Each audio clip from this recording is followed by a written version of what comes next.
Good morning, everybody. It is a quarter till 10 a.m. and in my time, and I just got an Amazon delivery, and I purchased this item, Fairies and Magical Creatures, Tarot Card Magic and Mysticism. So this I remember seeing in the previews for new and upcoming decks last fall. I did not pre-order it. I was like, I don't know about this art. So it just kind of was like very briefly a blip on my radar. And I never pulled the trigger because there was no other images other than the front image. And I was like, I don't know about this. But I had to put in an order for these fun little tags because I use those on my bag decks to keep track of what's in what.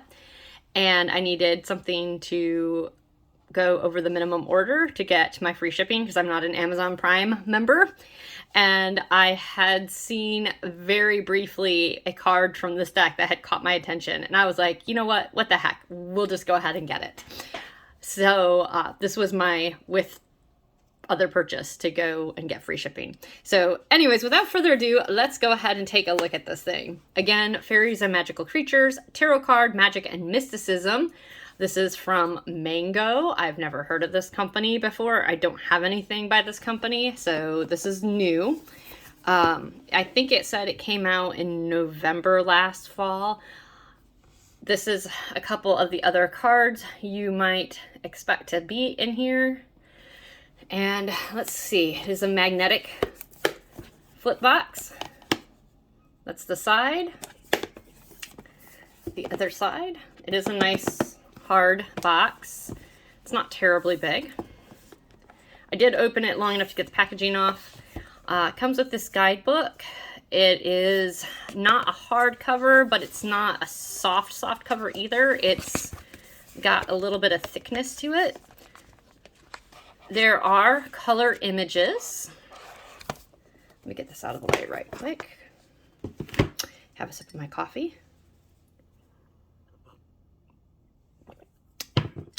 With my lovely SparxCreations reading cloth.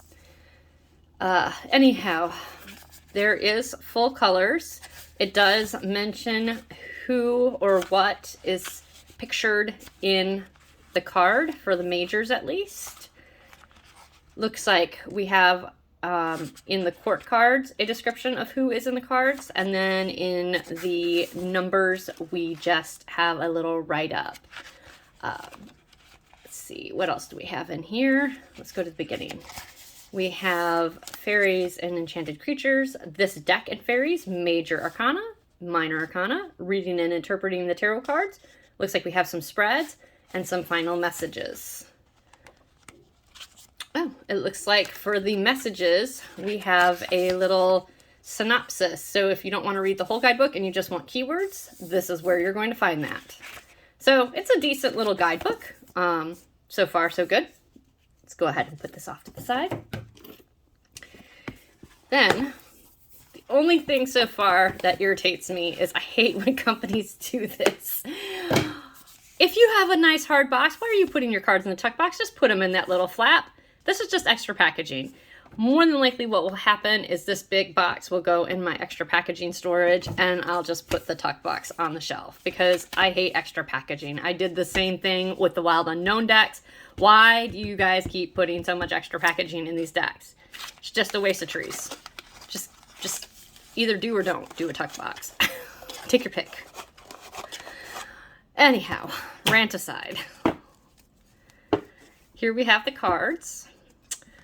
They are a little on the glossy side. They're not the glossiest cards I've seen, but they're not the worst. Cardstock is pretty decent. There's a nice little snap. They are not super thin. I would say that they're a little bit thicker than maybe Llewellyn or US Cards, US Games cardstock. So it does have a little bit of bend, but it's not terrible. There is no gilding or anything. This is what the backs look like. It does not look like they are reversible, but it's enough of a pattern of stuff going on that I don't think it'll be terribly noticeable if you are shuffling and just pulling, unless you are specifically looking to see if this is reversed or upright. I don't necessarily read with reversals all the time, and when I do, it doesn't matter. It doesn't make a decision. It doesn't make... I cannot speak this morning. Let me have another sip of coffee. It doesn't make a difference to me whether they are upright or reversed when I pull them. That's not how I pull. And hello, little fly. I don't have the skills to edit quite yet, so you all just going to see that fly coming in for a landing on my new deck. Anyways, without further ado, let's look at some cards. So here we have the Fool. And this is one of the cards that caught my attention right away when I saw very briefly somebody posting about it online. This guy looks so freaking wild. And this really, to me, harkens back to those old Marseille fools, those madcapper fools, the ones that looked like they weren't just like on a venture, but they were actually a little on the cray-cray side.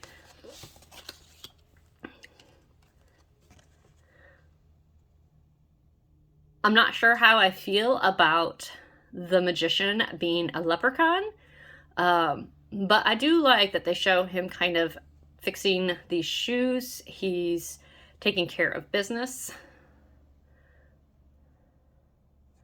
Look at this little guy up in this tree. Is that just not the craziest little face? I don't even know what that's supposed to be.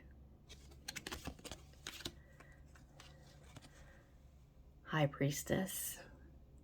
At first I thought when I saw this on the cover of the box that she had hairy legs, and I was like, okay, women's rights. Don't shave your legs, girlfriend. But then I realized it was scales. But then we have this Empress.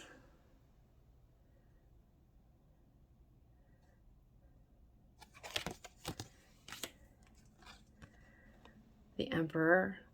Some of these I don't necessarily I wouldn't necessarily correlate with the archetypes that I am familiar with tarot, so it'll be interesting to read why they picked these characters for these individual cards. Like, look at this Lover's card. This is like, he almost looks like he's getting ready to beat her up. I have a feeling that this is like a partnership, though, going on, and I'm not familiar with this story, but it looks like she might be the wind. He might be the earth. I'm not 100% certain. So let's for funs, let's look this guy up.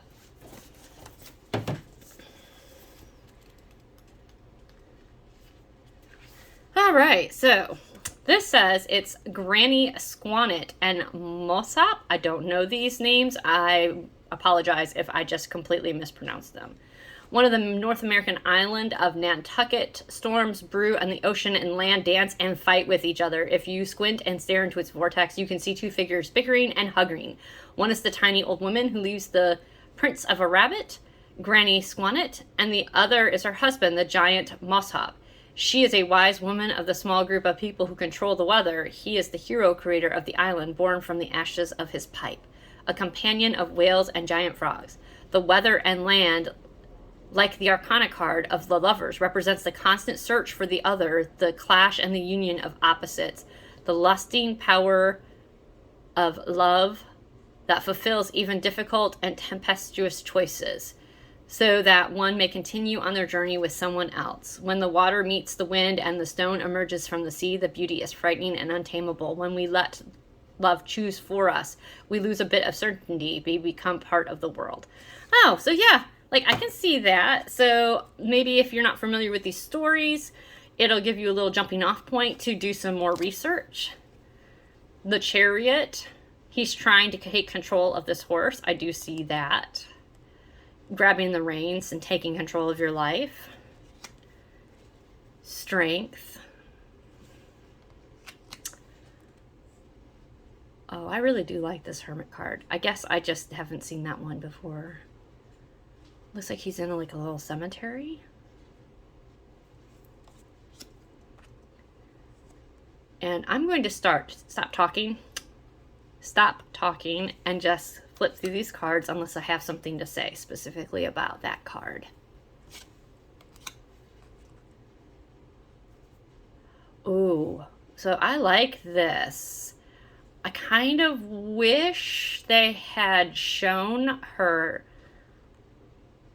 maybe person who's trying to catch her skin. I love the story of the Selkies.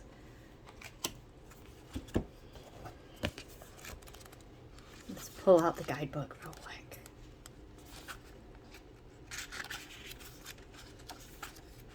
Okay, come on. There we are. Selkies. I love this. The Hangman card, the Selkie, invites us to search for and defend the soul of constancy, learning to wait for the opportune moment to act freely and examine the inner waters in order to understand who we are. Her animal nature is solitude, but it is also her redemption. As a symbol of sacrificial love, the Hangman indicates the destruction of self. On the contrary, it represents listening, watching, a shamanic journey into the depths. Oh, I love the story of the Selkies. If you guys aren't familiar with it, you should look it up. Death. Well, that definitely looks like a Marseille-based death card. The Reaper with all the heads on the ground. Temperance.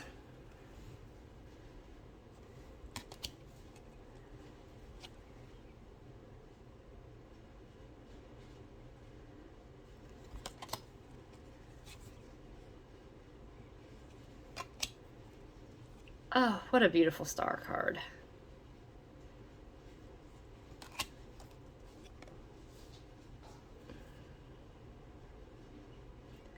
Nine-tailed fox in the moon. Perfect for illusions.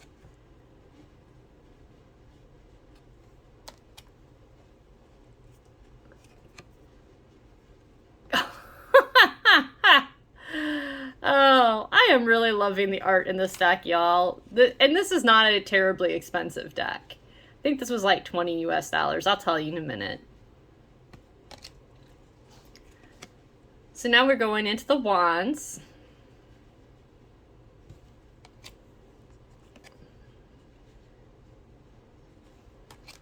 Here, I'm gonna switch hands.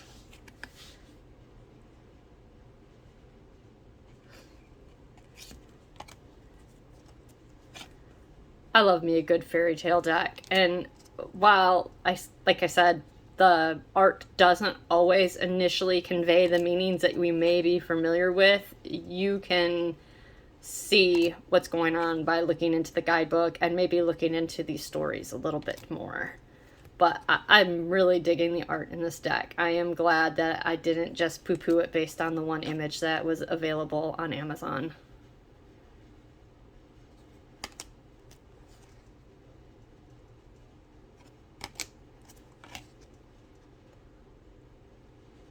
So now we're getting back into court cards where, according to the guidebook, there's like specific stories that go with them. And there's named characters. Look at this. This woman is in like an otter costume for the Ace of Cups.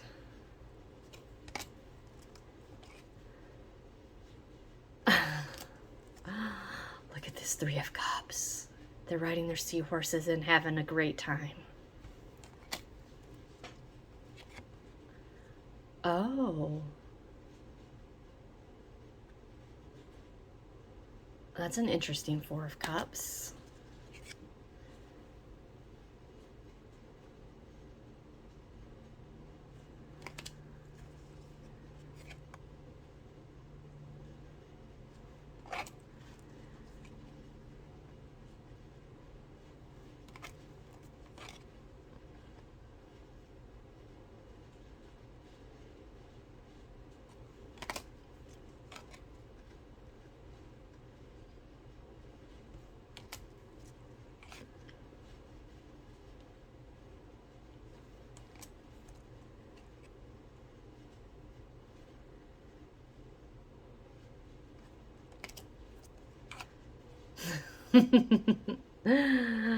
Oh. I recognize some of these stories. Some of them I don't, so this is going to definitely be an education for me.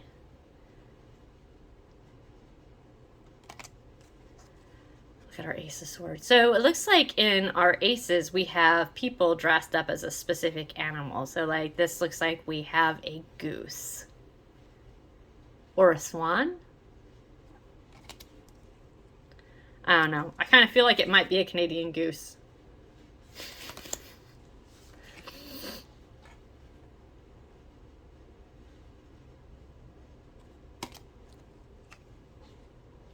Oh, I like this. A lot of times, one of the deal breakers for people is the traditional Three of Swords with a heart and the swords piercing it. And in here, we have this like wind vortexes like merging together. And it kind of gives us the hint of that shape of a heart. And the three swords piercing it are causing blood to come out. However, the swords is the air suit. It's about intellect and mind. And this portrays that perfectly. It's not cups. It's not permanent heartbreak. You'll be fine. You just have to get past that whole entire mindset. It's the saying mind over matter, right? You're not really being pierced. It's what's going on up in your head. So I really do excuse me. I really do like this representation of the Three of Swords, and I hope some of you who don't like the traditional one like it as well.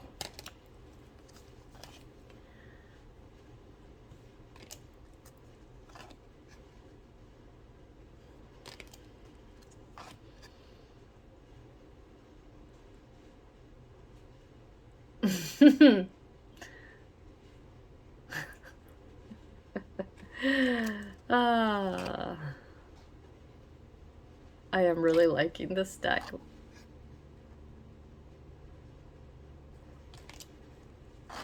Oh, how's that for a boogeyman in your sleep?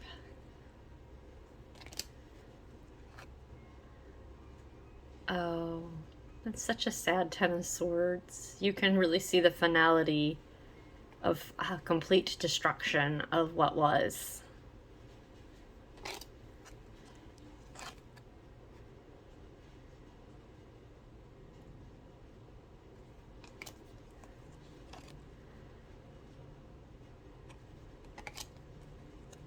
Look at this Ice Queen for the Queen of Swords. She has that, I guess those are swan. I guess that was the swan from the beginning. She has that that very icy exterior, but she's still connected to water. It might be cold water, but she still has some emotions. She's just very good at not showing them and being impartial.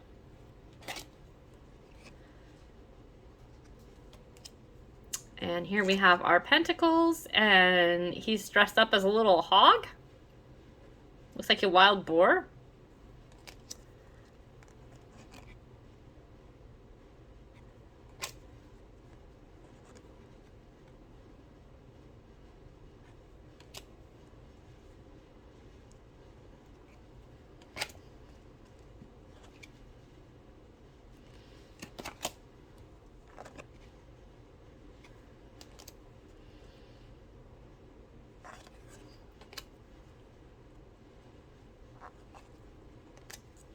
We're almost there. We're getting to my favorite card, the one that made me pull the trigger.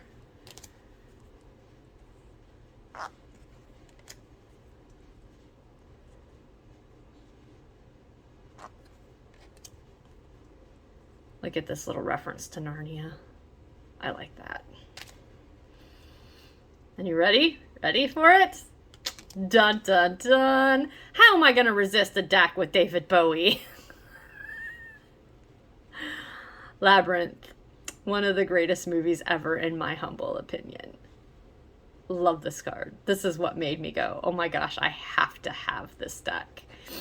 All right, anyways, that being said, I really am enjoying this, the imagery in this, much more than I thought I would.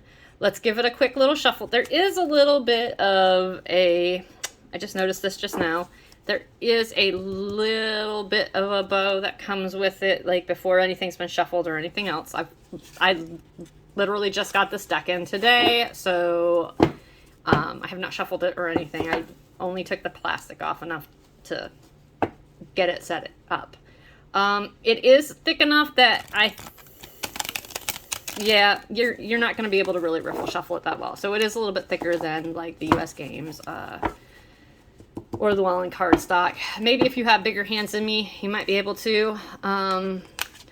Does have some nice slide, so it will hand over hand. It's not terribly large or anything, so you should be able to hand over hand even if you have smaller hands like me. Oh, hello little guys. It is glossy, so it does have quite a bit of slip.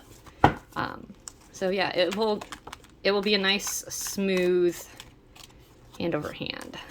Let's try not to set anything on fire. Trying to keep an eye on where the heck I'm shuffling at so I don't end up in one of my candles that are lit back here.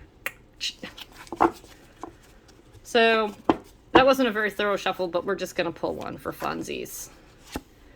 So we got the Queen of Wands. Let's see what it says about our Queen of Wands. It looks like we have some kind of person behind her. Maybe she's actually made out of stone or something? Don't know. She's all one color. She's got a lot of interesting texture on her. Like, almost looks like seeds up here. Maybe water down here. There's a lot of interesting stuff going on in this card. Let's pull out the guidebook. So if we go to the back, just to the messages. Doing this off camera because I don't have a lot of room. Cups, swords, wands. So, Queen of Wands. We have this little bit if we're in the message section. Queen of Wands. Positive, intelligence, confidence in one's abilities. Negative, vindictiveness and compromises. All right. And we get that it's Mab.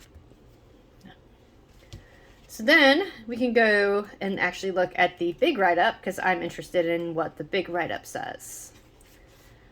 And here we go. Mab. In William Shakespeare's Romeo and Juliet, Mab is a fairy of dreams who lands with her chariot on the nose of sleeping people. In older tales, she was the queen of the Connaught in Ireland, where she was called Meb or Maeve, which means mead, the drink that inebriated newlyweds.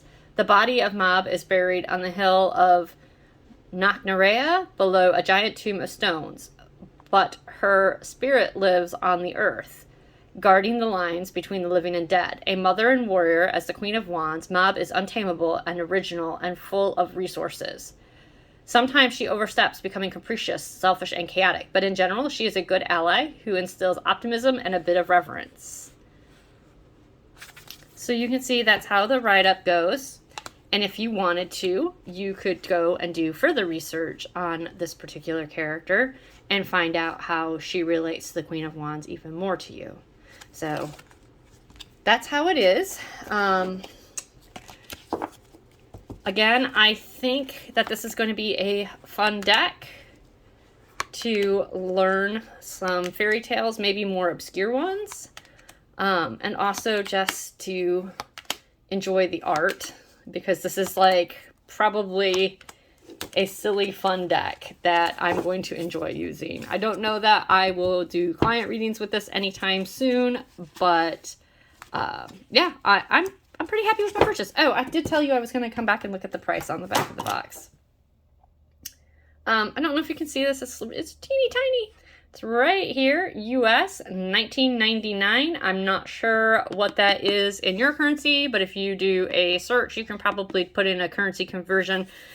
$19.99 American is cheap for a deck, especially one that's a decent quality, and I do think this is a decent quality deck for the price point that it is. I've purchased some $20 decks that were ridiculously paper thin, and this has got some decent cardstock. I wish it was a little less glossy,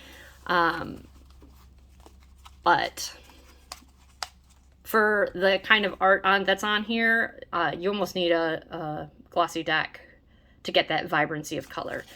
Anyways, I look forward to using this. Who knows, maybe I will start doing client readings with it eventually, but for right now I think I'm just going to enjoy spending time with it for myself. If you have any questions, you can feel free to leave it below, and I will try to get back with you and answer any further questions on this deck. And thank you very much for your time and for spending a little bit of a morning rambling on with me and my new deck. Like I said, I'm not really that experienced with making YouTube videos, so I hope you enjoy it and you got something out of it. If you did like this video, feel free to like, comment. If you want to, subscribe, click the bell notification. I promise you I'm not going to blow up your YouTube feed. I don't post videos that frequently. Thank you very much, and you all have a wonderful day wherever you are.